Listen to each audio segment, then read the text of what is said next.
ప్రపంచంలోనే పురాతన యూనివర్సిటీస్ ఏంటి అని అడిగితే కేంబ్రిడ్జ్ యూనివర్సిటీ అనో ఆక్స్ఫర్డ్ యూనివర్సిటీ అనో చెప్తారు. కానీ అంతకన్నా పురాతన ఇంటర్నేషనల్ రెసిడెన్షియల్ యూనివర్సిటీ అంటే అది మన దేశంలో 5వ శతాబ్దంలోనే ప్రపంచానికి విజ్ఞానాన్ని అందించిన ఏకైక university Nalanda. Hello, welcome to national diaries.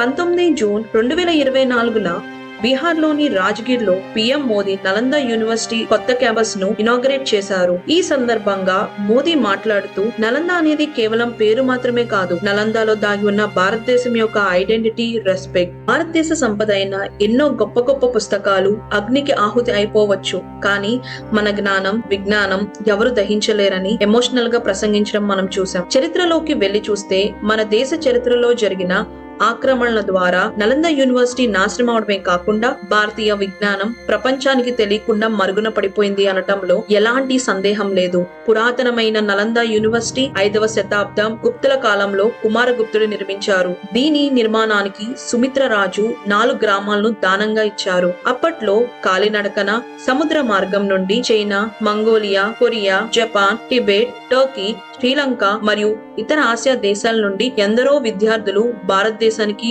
చదువుకోవడానికి వచ్చేవారు. సుమారు 15,000 మంది విద్యార్థులు ఇక్కడ చదువుకునేవారు. 1,500 మంది ఉపాధ్యాయులు బోధించేవారు. బౌద్ధ విజ్ఞానంతో పాటు అనేక భాషలకు సంబంధించిన గ్రామర్ మీద, మెడిసిన్, ఆస్ట్రానమీ, ఫిలాసఫీ మీద బోధనలు మరియు రీసెర్చ్లు జరిగేవి. ఈ యూనివర్సిటీలో ధర్మగంజ్ అనే గ్రంథాలయం గురించి తెలుసుకోవాలి. ఈ లైబ్రరీలో మొత్తం 3 బ్లాకులు ఉండేవి. ఎన్నో లక్షల పుస్తకాలు పొందుపరిచారు. 5వ శతాబ్దం ప్రారంభం నుండి 13వ శతాబ్దం వరకు, అంటే సుమారు 700 సంవత్సరాల పాటు ఈ నలంద యూనివర్సిటీ భారతదేశ విజ్ఞానాన్ని ప్రపంచంలోని అనేక దేశాలకు అందిస్తూ వచ్చింది. గుప్తుల యుగం పూర్తి అయిపోయిన నాటికి, అంటే 13వ శతాబ్దంలో ఆఫ్ఘన్ కు సంబంధించిన గురిద్ సామ్రాజ్యానికి చెందిన బక్తియార్ ఖిల్జీ సామ్రాజ్య విస్తరణ మరియు ఇస్లామిక్ రాజ్య వ్యాప్తిలో భాగంగా ఇస్లాం మతానికి చందని, అంటే నాన్ ఇస్లామిక్ మతాలను సర్వనాశనం చేయాలని దండయాత్ర చేయడం ప్రారంభించాడు. దాంట్లో భాగంగా బౌద్ధ మతానికి సంబంధించిన ఈ నలంద విశ్వవిద్యాలయాన్ని సర్వనాశనం చేశాడు. బక్తియార్ ఖిల్జీ ధర్మగంజ్ గ్రంథాలయాన్ని అగ్నికి ఆహుతి చేశాడు. ఈ మంటలు 3 నెలల పాటు మండుతూ ఉన్నాయంటే మనం అర్థం చేసుకోవచ్చు ఎన్ని లక్షల పుస్తకాలు ఈ లైబ్రరీలో పొందుపరిచారు అనేది. భారతీయ విజ్ఞానం ప్రపంచానికి అందకూడదని, ఇస్లామిక్ రాజ్య ఆధిపత్యాన్ని ప్రపంచానికి చూపాలన్న ఉద్దేశంతోనే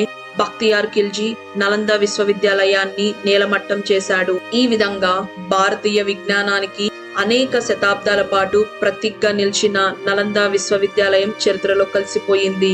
అనేక సంవత్సరాల పాటు శిథిలాలుగా చరిత్రలో మిగిలిపోయిన నలంద విశ్వవిద్యాలయం యొక్క ప్రస్తావన 2007లో ఫిలిప్పీన్స్ లో జరిగిన ఈస్ట్ ఏషియన్ సమ్మిట్ లో ప్రస్తావనకు వచ్చింది. అప్పటి రాష్ట్రపతి అయిన డాక్టర్ అబ్దుల్ కలాం గారు 2007లో బీహార్ విధాన పరిషత్ సమావేశంలో నలంద విశ్వవిద్యాలయ ఏర్పాటుపై మాట్లాడటం జరిగింది. అదే సంవత్సరం బీహార్ అసెంబ్లీలో నలంద యూనివర్సిటీ బిల్లును ఏకపక్షంగా ఆమోదించబడింది. అప్పటి మన్మోహన్ సింగ్ ప్రభుత్వం నోబెల్ అవార్డు గ్రహీత అయిన అమర్త్య సేన్ ను చైర్పర్సన్ గా నియమిస్తూ నలంద మెంటర్ గ్రూప్ ఒకటి ఏర్పాటు చేశారు. 2010లో రాజ్యసభ మరియు లోక్సభలో నలంద యూనివర్సిటీ బిల్ ఆమోదం పొందింది. అప్పటి బీహార్ ప్రభుత్వం యూనివర్సిటీ నిర్మాణానికి గాను 455 ఎకరాల స్థలాన్ని కేటాయించింది. ఢిల్లీ యూనివర్సిటీ ప్రొఫెసర్ అయిన డాక్టర్ గోపాల్ సబర్వాల్ ను వైస్ ఛాన్సలర్ గా నియమించారు. 2011లో ఈ నలంద యూనివర్సిటీ ప్రాజెక్ట్ నుండి అబ్దుల్ కలాం గారు హఠాత్తుగా బయటకు వచ్చారు. 2014లో మొదటిగా 10 మంది ఉపాధ్యాయులు, 15 మంది విద్యార్థులతో